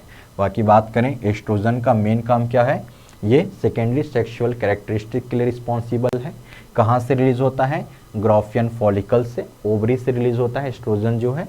और लीडिक सेल से रिलीज होता है टेस्टोस्टेरोन जो कि टेस्टिस से रिलीज होगा, टेस्टोस्टेरोन जो कि मेल हार्मोन है। Which of the following hormone is the secreted by the placenta and maintain the progesterone production? Progesterone के प्रोडक्शन को जो मेंटेन करे और जो प्लेसेंटा से रिलीज होने वाला हार्मोन है इसका नाम है HCG, जिसको प्रेगनेंसी हार्मोन्स के नाम से जानते हैं। इसको हम लोग क्या बोल सकते हो शॉर्ट में, HCG। और इस HCG को ही बोलते हैं प्रेगनेंसी हार्मोन। तो प्रेगनेंसी हार्मोन्स के लिए रिस्पॉन्सिबल कौन है, आपका प्लेसेंटा से रिलीज होगा pregnancy hormone HCG, humane chorionic gonadotropin. और इसका काम क्या है, ये मेंटेन करेगा प्रोजेस्टेरॉन के प्रोडक्शन को, क्योंकि प्रोजेस्टेरॉन बच्चेदानी को मेंटेन करता है, यूट्रस को मेंटेन करेगा 9 मंथ के लिए, बच्चे को प्रोटेक्शन देगा। तो ये HCG प्लेसेंटा से रिलीज होगा और ये प्रोजेस्टेरॉन के प्रोडक्शन को मेंटेन करेगा। क्लियर। और आजकल जो घर पे ही जो प्रेगनेंसी वाला किट आता है मेनकाइंड कंपनी का, प्रेगा न्यूज़ करके जो किट आता है, उनमें यूरिन में फीमेल के प्रेग्नेंट लेडी के यूरिन में इसी HCG का लेवल को ही वो प्रेगा न्यूज़ वाला जो प्रेगनेंसी किट है वो डिटेक्ट करता है। नेक्स्ट क्वेश्चन 29 वाला क्वेश्चन देखते हैं अब। विच of the following does not occur during the follicular phase. Follicular phase मतलब जब एग का प्रोडक्शन होता है। फॉलिकुलर फेज मतलब क्या होता है, एग का प्रोडक्शन होना। जब फीमेल के ओवरी में जब एग का डेवलपमेंट होता है उस फेज को ही बोलते हैं फॉलिकुलर फेज। और फॉलिकुलर फेज में क्या होता है, maturation of the primary follicles to the Graafian follicles. बिल्कुल सही स्टेट में लिखा गया है। सबसे पहले ओवरी में प्राइमरी फॉलिकल्स बनते हैं, फिर सेकेंडरी फॉलिकल्स बनता है, फिर टर्सरी फॉलिकल्स बनता है और फाइनली क्या बनता है, ग्राफियन फॉलिकल्स। तो ये बिल्कुल करेक्ट स्टेटमेंट है कि मैच्योरेशन इस टाइप से होता है आपके ओवरी में एग का। इसके बाद एस्ट्रोजन का लेवल हाई होता है, बिल्कुल करेक्ट स्टेटमेंट है कि आपका फॉलिकुलर फेज में जब एग का प्रोडक्शन होगा उसमें हेल्प कौन करता है, एस्ट्रोजन हार्मोन्स, इसका लेवल पीक लेवल पे रहता है। इसके बाद नेक्स्ट स्टेटमेंट दिया गया है आपका पीकिंग ऑफ द प्रोजेस्टेरॉन। नहीं, ये स्टेटमेंट बिल्कुल गलत है। प्रोजेस्टेरॉन कब एक्टिवेट होगा, प्रोजेस्टेरॉन का लेवल हाई होगा यदि प्रेगनेंसी कंफर्म होता है। तो प्रेगनेंसी यदि कंफर्म हो गया, प्रेगनेंसी, तब जाके बच्चे को 9 मंथ के लिए प्रोटेक्शन देने के लिए प्रोजेस्टेरॉन का लेवल हाई होगा। एग बनने के टाइम पे प्रोजेस्टेरॉन का लेवल हाई नहीं होता है। आफ्टर ओव्यूलेशन, जैसे ओव्यूलेशन हुआ, ओव्यूलेशन का मतलब क्या मैंने बताया आपको, ओवरी से एग कहाँ पहुंच गया, फेलोपियन ट्यूब में, और फेलोपियन ट्यूब में ही क्या होता है आपका फर्टिलाइजेशन होता है। फेलोपियन ट्यूब में ही एग स्पर्म को, मतलब एग को स्पर्म फर्टिलाइज करेगा और वहाँ पर प्रेगनेंसी कंफर्म हो जाएगा। तो जब प्रेगनेंसी कंफर्म होगा तब जाके प्रोजेस्टेरॉन का लेवल हाई होगा, क्योंकि 9 मंथ के लिए बच्चे को यही प्रोटेक्शन प्रोवाइड करता है, राइट। और बाकी फॉलिकुलर फेज मतलब एग के टाइम पे, एग के डेवलपमेंट के टाइम पे एस्ट्रोजन हार्मोन्स का लेवल हाई रहेगा। नेक्स्ट क्वेश्चन 30 नंबर वाला क्वेश्चन को डिस्कस करते हैं। 30 नंबर वाला क्वेश्चन पूछ रहा है which organ is the first to form in the developing human foetus form after just 1 month of pregnancy. जैसे ही 1 मंथ हुआ प्रेगनेंसी का तो सबसे पहले कौन सा आपका आर्गन बनेगा, तो हार्ट। तो इसका करेक्ट आंसर क्या हो जाएगा, ए इसका करेक्ट आंसर होगा। और उसके बाद फिर मॉर्निंग सिकनेस की, आपने देखा होगा मूवी वगैरह में कि जो आपकी, ठीक है, जब भी प्रेगनेंसी होता है फीमेल्स में तो फिर मॉर्निंग सिकनेस आता है, उनको वॉमिटिंग आता है। तो जब पहली बार दिल धड़कना स्टार्ट करता है तो फीमेल को मॉर्निंग सिकनेस आता है, राइट। तो इसका करेक्ट आंसर क्या होगा कि सबसे पहले प्रेगनेंसी का 1 मंथ में कौन सा फीटस में कौन सा डेवलप होगा आर्गन, हार्ट। और एक बार जब बीट करेगा तो फिर वॉमिटिंग कराएगा अपने मदर को, राइट। चलिए नेक्स्ट देखते हैं। एक्सटर्नल जेनिटल, एक्सटर्नल मतलब एक्सटर्नल की बात कर रहा है, एक इंटरनल होता है एक एक्सटर्नल। तो आपसे क्वेश्चन पूछ रहा है कि external genital organ are developed during, कि एक्सटर्नल जो जेनिटल पार्ट होते हैं ये कब प्रेगनेंसी के फर्स्ट मंथ में होगा, कि फर्स्ट ट्राइमेस्टर में होगा, कि सेकेंडरी में होगा। तो ये आपका फर्स्ट ट्राइमेस्टर में देखने को मिलता है। फर्स्ट ट्राइमेस्टर मतलब मान के चलिए 3 मंथ, फिर 3 से 6 मंथ को हम लोग सेकेंडरी ट्राइमेस्टर बोलते हैं, फिर 6 से 9 मंथ को टर्सरी या फिर थर्ड ट्राइमेस्टर बोलते हैं। तो प्रेगनेंसी के लगभग 3 मंथ के अंदर में क्या होगा, एक्सटर्नल जेनिटल आर्गन डेवलप होना स्टार्ट हो जाएगा। मेल का टेस्टिस वगैरह बन जाएगा और फीमेल का ओवरी वगैरह बन जाएगा, ठीक है। एक्सटर्नल पार्ट की बात कर रहा है तो मेल का एक्सटर्नल क्या होता है, मेल का एक्सटर्नल पार्ट होता है पेनिस, और फीमेल का तो फिर वेजाइना वगैरह होगा, ठीक है। तो करेक्ट आंसर क्या होगा, बी इसका करेक्ट आंसर होना स्टार्ट होगा। बाकी फिर 4th वीक में उसका बेबी का ब्रेन बनेगा, स्पाइनल कॉर्ड बनेगा। 8 वीक में फिर आपके और इसके एक्सटर्नल पार्ट बनने स्टार्ट हो जाएंगे, और 12 वीक के बाद एक्सटर्नल आर्गन बनना स्टार्ट होता है, चाहे बॉय हो चाहे गर्ल हो। नेक्स्ट फिर हम लोग बात करते हैं फिटल मूवमेंट। बच्चा कब थोड़ा सा मूवमेंट करना स्टार्ट होगा, फिटल मतलब जब बच्चा अभी बच्चादानी में है, यूट्रस में है। जब तक का बच्चे का जन्म नहीं होता है, जो अनबोर्न बेबी है जो अभी यूट्रस में है, बच्चादानी में है, तो डॉक्टर उसको एम्ब्रियो बोलते हैं या फिर उसको फिटस बोलते हैं, फिटस या फिर एम्ब्रियो। तो फिटल लाइफ में जो फिटस का जो मूवमेंट होता है बच्चादानी में, यूट्रस में, ये कब देखने को मिलता है, ये देखने को मिलता है सेकेंड ट्राइमेस्टर में। जब सेकेंड ट्राइमेस्टर मतलब फर्स्ट ट्राइमेस्टर 1 से प्रेगनेंसी के बाद 1 से 3 मंथ को क्या बोलते हैं हम लोग, आपका फर्स्ट ट्राइमेस्टर प्रेगनेंसी का। उसके बाद 3 से लेकर 6 मंथ को क्या बोलेंगे, 6 मंथ तक का हम लोग बोलते हैं सेकेंडरी ट्राइमेस्टर। तो सेकेंडरी ट्राइमेस्टर में ही बच्चे का मूवमेंट दिखाई देता है, उसको नोटिस किया जाता है। क्लियर हो गया। जैसा कि आप देख सकते हो 5 मंथ के बाद प्रेगनेंसी में क्या होता है, बच्चे का मूवमेंट देखने को मिलता है, जो कि आपका periods of the 3 month post pregnancy. Next, the act of the delivery of foetus at the end of pregnancy is called it. आपका जो चाइल्ड बर्थ का जो प्रोसेस है इसको क्या बोलते हैं, ये आपसे क्वेश्चन पूछ रहा है कि जो बच्चे का जो डिलीवरी होगा प्रेगनेंसी के एंड पे, उस प्रोसेस को हम क्या बोलते हैं, उस प्रोसेस को बोला जाता है आपका पास्चुरेशन। इसका मतलब सिंपल लैंग्वेज में बोलो तो चाइल्ड का बर्थ। तो चाइल्ड के बर्थ को मेडिकल टर्म में क्या बोलते हैं, पास्चुरेशन बोला जाता है। और कराता कौन है, कौन सा हार्मोन्स कराता है लेबर पेन, ऑक्सीटोसिन। ये oxytocin hormones labour pain induce कराता है 9 मंथ के बाद बच्चों में। क्लियर, डिलीवरी के लिए यही रिस्पॉन्सिबल है ऑक्सीटोसिन हार्मोन जो है। तो इसका मतलब सिंपल लैंग्वेज में चाइल्ड बर्थ, बच्चे के जन्म को ही बोलते हैं। टेक्निकल नाम क्या है इसका, pasteurisation. Next, what is the correct sequence of pasteurisation to occur. अब इस चाइल्ड बर्थ का प्रोसेस आपसे पूछ रहा है, इसको आपको अरेंज करना है। तो सबसे पहले क्या होगा, प्लेसेंटा को सिग्नल जाएगा, क्योंकि मदर की बॉडी और फीमेल, मदर की बॉडी और जो बच्चा है ये दोनों किससे कनेक्टेड होते हैं, प्लेसेंटा के थ्रू ही कनेक्ट होते हैं। बच्चे को जो भी न्यूट्रिएंट हैं ये मदर की बॉडी से प्लेसेंटा के थ्रू ही मिलता है बेबी को। तो सबसे पहले सिग्नल कहाँ से जाएगा, सबसे पहले सिग्नल फीटस से प्लेसेंटा में जाएगा। उसके बाद मैंने क्या बताया आपको, ऑक्सीटोसिन हार्मोन रिलीज होगा। यही ऑक्सीटोसिन हार्मोन्स बच्चादानी को, यूट्रस को क्या करेगा, कॉन्ट्रैक्ट करेगा। यूट्रस को क्या करेगा, ये कॉन्ट्रैक्ट करेगा ताकि बच्चे का डिलीवरी हो पाए, राइट। तो फिर ऑक्सीटोसिन रिलीज होने के बाद ऑक्सीटोसिन इस बच्चादानी को क्या करेगा, कॉन्ट्रैक्ट करेगा ताकि बच्चे का डिलीवरी हो पाए, राइट। और जैसे ही ऑक्सीटोसिन का सिक्रेशन होगा एक कॉन्ट्रैक्शन आएगा और उसके बाद चाइल्ड का बर्थ हो जाएगा। तो ये आपका सीक्वेंस है। तो इसका करेक्ट आंसर सी, इसका करेक्ट आंसर हो जाएगा आपका। नेक्स्ट फिर देखिए, नेक्स्ट आपका बहुत अच्छा क्वेश्चन है आपका, cryptorchidism is a condition of testis. तो ये आपसे क्वेश्चन पूछ रहा है कि cryptorchidism is the condition of testis, ये क्या कंडीशन होता है, इसी का दूसरा नाम क्या होता है, इसमें अनेबल टू डिसेट इन स्क्रोटम सेक। बच्चे का स्पेशली मैं बात कर रहा हूँ, टेस्टिस मतलब यहाँ पर मेल की बात हो रही है, मेल मतलब बॉय की बात हो रही है। तो कई बार क्या होता है मदर के, ये टेस्टिस कहाँ पर होगा, ये टेस्टिस आपकी स्क्रोटम में होना चाहिए। स्क्रोटम एक पाउच लाइक स्ट्रक्चर है और वहीं पर ही पेयर में होता है टेस्टिस, राइट। और टेस्टिस मेल रिप्रोडक्टिव ऑर्गन होता है बॉय के लिए। तो जब डिलीवरी का टाइम आता है तो कई बार क्या होता है कि ये जो स्क्रोटम जो है, ये जो टेस्टिस है, ये कई बार यहाँ पर रहता है, उस मदर के कहाँ पर रहेगा, स्टोमक वाले रीजन पर रहेगा, ये नीचे नहीं आ पाता है।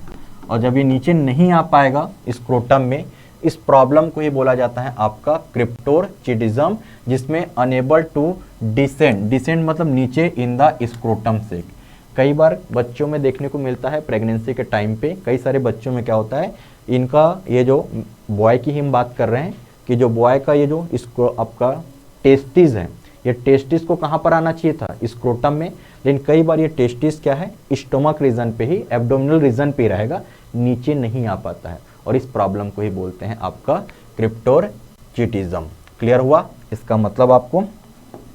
चलिए नेक्स्ट क्वेश्चन की तरफ देखने को, नेक्स्ट क्वेश्चन अब देखते हैं।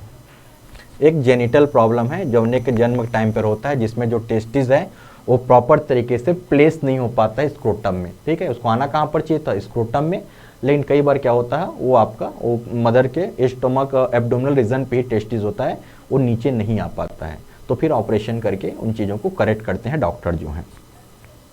Next, where the fertilisation take place. Fertilisation का मतलब क्या है, स्पर्म ओवम को क्या करेगा, फर्टिलाइज करेगा, जिससे आगे चल के बच्चा बनेगा। तो जो फर्टिलाइजेशन का प्रोसेस है ये कहाँ पर चलता है, तो फेलोपियन ट्यूब इसका करेक्ट आंसर होगा। बी इसका करेक्ट आंसर होगा। जैसा कि आप देखिए ये फीमेल्स का आपका रिप्रोडक्टिव ऑर्गन है। यहाँ पर देखिए ये जो फेलोपियन ट्यूब है, इस फेलोपियन ट्यूब में क्या होता है, स्पर्म ओवम आपस में मिलते हैं। ये ओवरी क्या बनाता है, ये ओवरी बनाएगा एग, और यहाँ पर एग होगा, और इसके बाद ट्रेवल कौन करता है, ट्रेवल करते हुए जाएगा स्पर्म। ट्रेवल करते हुए कौन जाएगा, स्पर्म। और स्पर्म इसको क्या कर देगा, फर्टिलाइज कर देगा, फर्टिलाइज। और फर्टिलाइज होने के बाद क्या बनता है, एक सिंगल सेल बनता है जिसको बोलते हैं जाइगोट। और फिर इस जाइगोट इस बच्चादानी में क्या होता है, इम्प्लांट होता है। तो ये जो फर्टिलाइजेशन का प्रोसेस है ये कहाँ पर होता है, फेलोपियन ट्यूब में। तो ये क्वेश्चन एग्जाम में पूछे जाते हैं, भीरिया एमपी है। Next, the following are the manifestation of the endometriosis. Question में आपसे पूछ रहा है कि इनमें से कौन सा साइन एंड सिम्टम्स नजर आते हैं किसमें, इंडोमेट्रियोसिस। इंडोमेट्रियम किसको बोलते हैं, ये जो बच्चादानी है, बच्चादानी का जो इनर मेम्ब्रेन होता है ये क्या है आपका यूट्रस, जिसको मैं क्या बोल रहा हूँ बच्चादानी। और इस यूट्रस का जो इनर लाइनिंग है, इनर लेयर है, इसी को बोलते हैं इंडोमेट्रियम। इंडोमेट्रियम, बच्चादानी के इनर लेयर को ही बोला जाता है इंडोमेट्रियम। और इस इंडोमेट्रियसिस का मतलब क्या होता है, इसमें क्या क्या प्रॉब्लम देखने को मिलता है, डिसमेनोरेजिया होता है, मतलब उनका मेंस्ट्रुअल साइकिल क्या होता है एबनॉर्मल होता है या मिस हो जाता है, बिल्कुल सही बात बोल रहा है। पेनफुल पेल्विक स्वेलिंग, जो पेल्विक वाला रीजन है यहाँ पर स्वेलिंग होने का चांसेस होता है, दर्द भी होता है, पेन होता है, बिल्कुल सही बोल रहा है। इनफर्टिलिटी मतलब बच्चा वगैरह नहीं हो पाएगा, ये भी बिल्कुल सही बात बोल रहा है। कार्सिनोमा नहीं होता है, कार्सिनोमा मतलब तो कैंसर हो गया, ठीक है। तो इंडोमेट्रियोसिस का मतलब होता है, डिसमेनोरिया मतलब क्या होता है, उनका मेंस्ट्रुअल साइकिल एबनॉर्मल हो सकता है या फिर मिस हो सकता है, पहला चीज़ इसमें प्रॉब्लम हो सकता है मेंस्ट्रुअल साइकिल में। पेनफुल पेल्विक, ये जो पेल्विक वाला रीजन है यहाँ पर स्वेलिंग पेन हो सकता है इस कंडीशन में। और इनफर्टिलिटी मतलब कई बार बच्चे वगैरह फर्टिलाइज नहीं कर पाएगा, स्पर्म ओवम के बीच फर्टिलाइजेशन नहीं हो पाएगा, राइट। तो ये आपके प्रॉब्लम देखने को मिलेगा, लेकिन ये कार्सिनोमा नहीं है। तो डी इसका करेक्ट आंसर हो जाएगा आपका, राइट। नेक्स्ट, चूज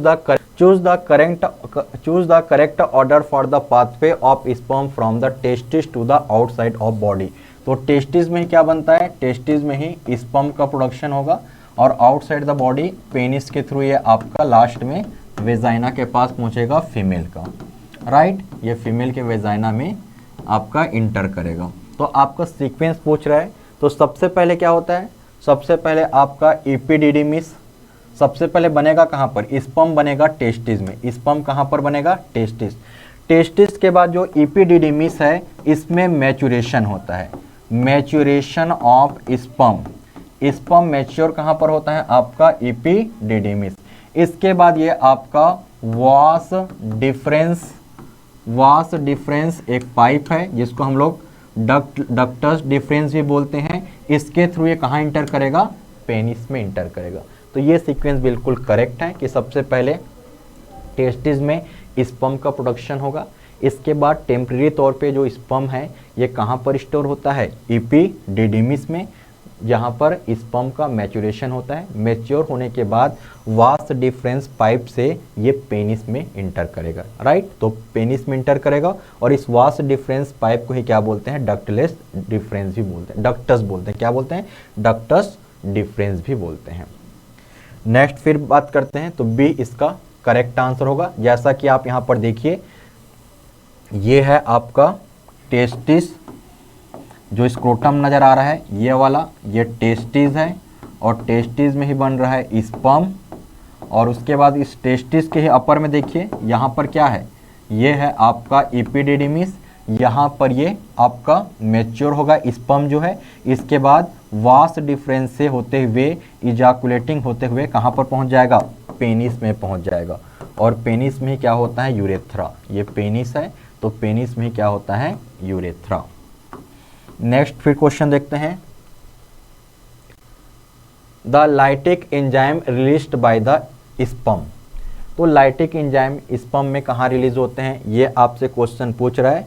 तो इसका करेक्ट आंसर क्या होगा कि lytic enzyme released by the sperm. Sperm क्या रिलीज करता है आपका, हाइलुरोनिडेज एंजाइम ये रिलीज करेगा। और इसका काम क्या है, ये पेनिट्रेट करने में हेल्प करता है, ये पेनिट्रेट करता है ओवम को। स्पर्म को जाना कहाँ पर है, स्पर्म को जाना है ओवम के पास। ये स्पर्म है, स्पर्म किसको फर्टिलाइज करेगा, ओवम को फर्टिलाइज करेगा। तो इसमें हेल्प कौन करता है, इसमें हेल्प करता है ये जो आपका हाइलुरोनिडेज एंजाइम है, ये ओवम को फर्टिलाइज करने में हेल्प करता है, पेनिट्रेट करेगा ओवम को। तो इसका करेक्ट आंसर क्या होगा आपका, डी इसका करेक्ट आंसर होने वाला है, lytic enzyme released by the sperm. Clear हो गया।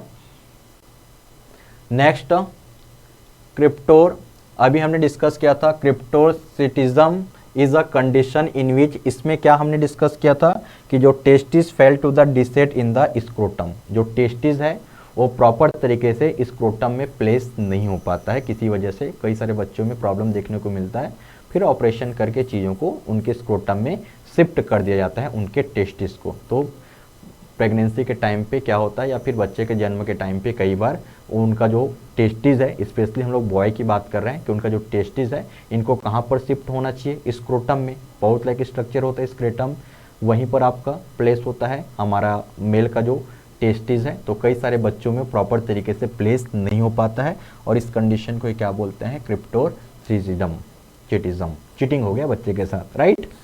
नेक्स्ट फिर हम लोग बात करते हैं, mark the incorrect statement about the prostate gland. Prostate gland किस में प्रेजेंट होगा, ये हमारे मेल में प्रेजेंट होता है। प्रोस्टेट ग्लैंड कहाँ प्रेजेंट होता है, मेल में प्रेजेंट होगा। और इसका काम क्या होता है, प्रोस्टेट ग्लैंड लोकेशन कहाँ पर होता है, बिल्कुल यूरिनरी ब्लैडर के इंफीरियर साइड में होता है, सामने साइड, बिल्कुल सही बात लिखा हुआ है, करेक्ट स्टेटमेंट है। ये आपका एक मिल्की कलर होगा क्योंकि प्रोस्थेटिक फ्लूइड रिलीज करेगा, ये भी स्टेटमेंट बिल्कुल करेक्ट है। यहाँ पर secretion produce the nutrition, main काम इसका होता है कि ये स्पर्म को क्या देगा, न्यूट्रिशन प्रोवाइड करेगा। और फिर ये स्टेटमेंट इसका गलत हो जाएगा, विस्कोसिटी से रिलेटेड। क्लियर हो गया। तो ये जो प्रोस्टेट ग्लैंड है ये प्रोस्टेटिक फ्लूइड रिलीज करेगा और जो प्रोस्टेटिक फ्लूइड है ये स्पर्म को न्यूट्रिशन प्रोवाइड करता है। और स्पेशली उसमें क्या प्रेजेंट होता है, फ्रुक्टोज प्रेजेंट होगा जो कि स्पर्म को एनर्जी देने का काम करता है, क्योंकि आगे चल के स्पर्म को ही ट्रेवल करना है ओवम को पेनिट्रेट करने के लिए, फर्टिलाइज करने के लिए। तो ये स्टेटमेंट बिल्कुल करेक्ट है कि इसका जो प्रोस्थेटिक फ्लूइड है ये मिल्की कलर का रहेगा, ये स्पर्म को न्यूट्रिशन प्रोवाइड करेगा। और इसका लोकेशन कहाँ पर होता है, प्रोस्टेट ग्लैंड का, तो यूरिनरी ब्लैडर के इंफीरियर साइड पे प्रेजेंट होता है। तो ये स्टेटमेंट बिल्कुल करेक्ट है। जैसा कि आप यहाँ पर देख सकते हो, ये आपका यूरिनरी ब्लैडर है, उसके इंफीरियर साइड पे ही प्रेजेंट है हमारा प्रोस्टेट ग्लैंड। एक बार जूम करके दिखा देता हूँ मैं आपको ताकि आपको चीज़ें क्लियर हो। ये हमारी यूरिनरी ब्लैडर है, तो ये हमारा प्रोस्टेट ग्लैंड है जो कि मेल में ही प्रेजेंट होता है।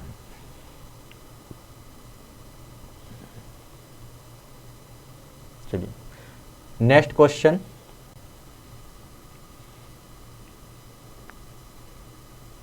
The fluid from which of the following accessory gland neutralise the acidity in the vagina. तो जो वेजाइना का जो एटमॉस्फेयर होता है वहाँ पर एसिडिक आपका इन्वायरमेंट होगा। तो इस एसिडिक इन्वायरमेंट को न्यूट्रलाइज करने का काम कौन करता है, कॉपर्स ग्लैंड, जिसको बल्बो यूरेथ्रल ग्लैंड के भी नाम से जानता है। इस कॉपर ग्लैंड को क्या बोलते हैं, बल्बो यूरेथ्रल ग्लैंड भी बोलते हैं। और ये मेल में प्रेजेंट होता है, राइट। और इसका मेन काम क्या है, इसका जो सिक्रीशन है ये क्या करेगा, ये एसिडिटी को न्यूट्रलाइज करने का काम करेगा फीमेल के वेजाइना में। तो इसका करेक्ट आंसर क्या होगा, सी इसका करेक्ट आंसर होगा कि जो कॉपर्स ग्लैंड है ये स्मॉल इन साइज कहाँ पर लोकेटेड होता है, पेनिस के बेस पे लोकेट होता है, मेल के पेनिस में लोकेट होता है ये Cowper's gland.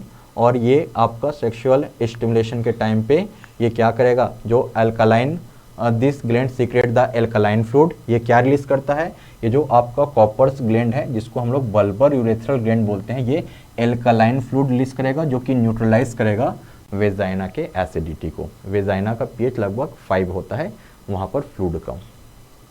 Next, the vas deferens testicular arteries, testicular vein and nerve that innervate the testis are together corded, इनको बोलते हैं स्पर्मेटिक कॉर्ड बोलते हैं। इनको क्या बोलते हैं, स्पर्मेटिक कॉर्ड के नाम से जानते हैं।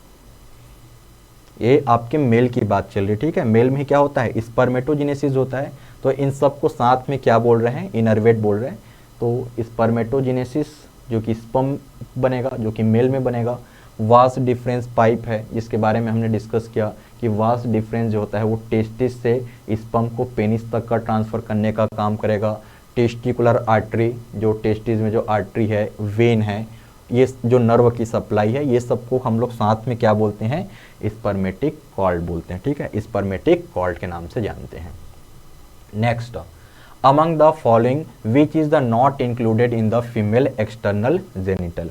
तो फीमेल के एक्सटर्नल जेनिटल आर्गन नहीं है, ये आपसे क्वेश्चन पूछ रहा है। तो हाइमेन भी एक्सटर्नल पार्ट होता है फीमेल के रिप्रोडक्टिव सिस्टम का, प्यूबिस भी एक्सटर्नल पार्ट है, क्लिटोरिस भी एक्सटर्नल पार्ट है। ये सर्विक्स क्या होता है, इंटरनल पार्ट होता है। ये सर्विक्स क्या होता है, इंटरनल पार्ट है फीमेल का। जैसा मैं इंटरनल पार्ट बनाऊँ आपके लिए, तो ये है फेलोपियन ट्यूब, ये है फेलोपियन ट्यूब, फीमेल का फेलोपियन ट्यूब, ये हो गया ओवरी जो कि आगे चल के क्या बनाएगा, एग बनाएगा, और ये वाला हो गया बच्चादानी जिसको बोलते हैं यूट्रस, और इसी की ओपनिंग को ही बोला जाता है सर्विक्स। इसी को ओपनिंग को क्या बोलते हैं, सर्विक्स, और ये हो गया वेजाइना वाला पार्ट, और इस वेजाइना का ही कवरिंग को ही बोला जाता है हाइमेन। ये जो हाइमेन है, इस वेजाइना में एक थिन लेयर होता है जिसको बोलते हैं हाइमेन। तो सर्विक्स किसका पार्ट है, इंटरनल पार्ट है, ना कि एक्सटर्नल पार्ट। तो करेक्ट आंसर सर्विक्स हो जाएगा। आप यहाँ पर इमेज देख सकते हो, हाइमेन, लेबिया माइनोरा, ऊपर वाले को बोलते हैं मेजोरा, और ये आपका क्लिटोरिस, ये एक्सटर्नल पार्ट है, और इंटरनल पार्ट मैंने जैसे आपको बताया ये यूट्रस है, बच्चादानी, ओवरी, फेलोपियन ट्यूब, सर्विक्स, ये सब इंटरनल में आएंगे। नेक्स्ट 45 वाला क्वेश्चन देखिए, which of the followings lies between external opening to the vagina and internal opening to the uterus. तो अभी हमने डिस्कस किया कि जो सर्विकल है, सर्विकल जो सर्विक्स वाला पार्ट है, ये बच्चादानी के सबसे लास्ट ओपनिंग है और वेजाइना के पहले है, ठीक है। जैसा कि हमने अभी इमेज बनाया था आपके लिए, जिसमें हमने देखो ये वाला इमेज देखो, ये बच्चादानी है, यूट्रस है, और ये वेजाइना है। तो इन दोनों के बीच में क्या प्रेजेंट होता है, सर्विक्स, जो कि इस बच्चेदानी का ओपनिंग है मान के चलिए। तो इसका करेक्ट आंसर क्या हो गया, सर्विकल कैनल इसका करेक्ट आंसर होगा, जो कि वेजाइना और यूट्रस के बिटवीन है, बीच में है। Next, where does implantation of the blastocyst occur. जैसे स्पर्म और ओवम, स्पर्म ओवम फर्टिलाइज कहाँ पर होते हैं, हमने डिस्कस किया है, स्पर्म और ओवम फर्टिलाइज कहाँ पर होंगे, फेलोपियन ट्यूब में। ये है ओवरी, ये हमारा क्या हो गया ओवरी, ओवरी में बनता है एग, यहाँ पर क्या बनेगा, एग बनेगा, और इसको फर्टिलाइज कौन करेगा, स्पर्म इसको फर्टिलाइज करेगा, और फर्टिलाइज करने के बाद जो आपका ब्लास्टोसिड बनेगा, यहाँ पर जो सेल बनेगा, ये इम्प्लांट कहाँ पर होगा, इस बच्चादानी में इम्प्लांट होगा, जिसको हम लोग इंडोमेट्रियम बोलते हैं। ये इंडोमेट्रियम क्या होता है, इस यूट्रस का क्या होता है, इनर लाइनिंग को बोलते हैं। यूट्रस के इनर लाइनिंग को बोला जाता है इंडोमेट्रियम, और इंडोमेट्रियम में ही फिर ये इम्प्लांट होता है, और यहीं पर 9 मंथ के लिए बच्चे का, यहाँ पर बच्चा सर्वाइव करता है 9 मंथ, उसके बाद बच्चे का डिलीवरी होता है। तो करेक्ट आंसर इसका क्या होगा, इंडोमेट्रियम। नेक्स्ट फिर देखते हैं, देखिए इसका सीक्वेंस देखिए, सबसे पहले क्या बनता है, जाइगोट बनता है। जैसे स्पर्म ने ओवम को फर्टिलाइज किया, स्पर्म जैसे ही ओवम को फर्टिलाइज किया, सबसे पहले क्या बनता है, जाइगोट, जो कि आपका सिंगल सेल है। आगे चल के 4 डे के बाद क्या बनता है, मोरूला बनता है। मोरूला के बाद 7 डे के बाद क्या बनता है, ब्लास्टोसिस्ट बनता है। ये स्टेप है किस तरीके से बच्चे का डेवलपमेंट हो रहा है। और ब्लास्टोसिस्ट के बाद 7 डे के बाद इम्प्लांट होता है बच्चादानी में, और बच्चादानी के आपका इंडोमेट्रियम क्या है, इसका इनर लेयर होता है यूट्रस का।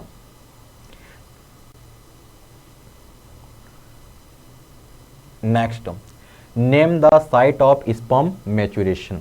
तो स्पर्म बनता कहाँ पर है, आपका टेस्टिस में, मेल के टेस्टिस में स्पर्म का प्रोडक्शन होगा, और ये मैच्योर कहाँ पर होता है, तो एपिडिडिमिस में मैच्योर होता है। तो करेक्ट आंसर क्या होगा, ए इसका करेक्ट आंसर होगा। जैसा कि आप देख पा रहे होंगे, ये स्क्रोटम है, पाउच लाइक स्ट्रक्चर में टेस्टिस है, और यहाँ पर ये जो टेस्टिस के ऊपर में क्या नजर आ रहा है आपको, इसके ऊपर में आपको नजर आ रहा होगा एपिडिडिमिस, जो टेस्टिस के जस्ट अपर साइड प्रेजेंट है एपिडिडिमिस, यहीं पर स्पर्म मैच्योर होता है आपको, मेल की यदि बात करें तो। It is the site of sperm maturation. Fallopian tube का दूसरा नाम क्या है, fallopian tube are also called, इसको ओविडक्ट भी बोलते हैं। डक्ट मतलब ट्यूब मान के चलिए, और ओवी मतलब ओवम, तो ओविडक्ट के नाम से जानते हैं फेलोपियन ट्यूब पे, और यहीं पर ही फर्टिलाइजेशन होता है। स्पर्म ओवम आपस में कहाँ पर फ्यूज होते हैं, फेलोपियन ट्यूब में, और इसी को क्या बोलते हैं, ओविडक्ट।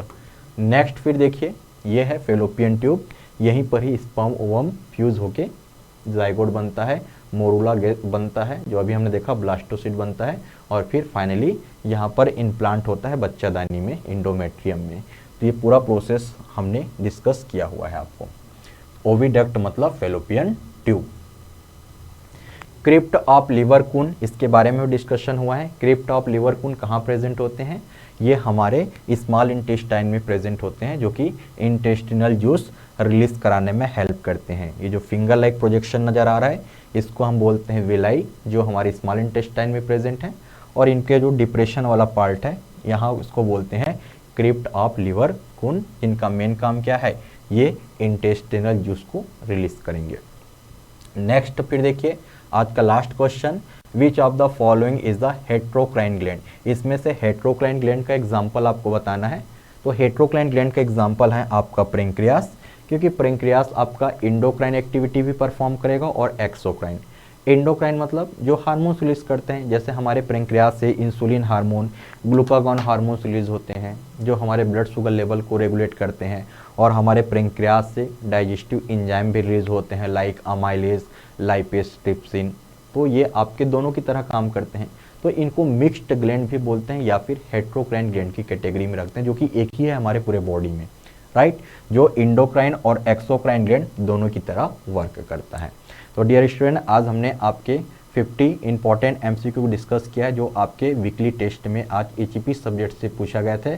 आई होप, मुझे आशा है कि आप लोग का जितने भी डाउट्स हैं 50 क्वेश्चन में, जो भी आपको सारे डाउट्स क्लियर हो चुके होंगे। फिर भी यदि कुछ प्रॉब्लम हो तो आप हमसे कमेंट करके आप हमसे पूछ सकते हैं, ठीक है। तो आज के लेक्चर में बस इतने रखते हैं।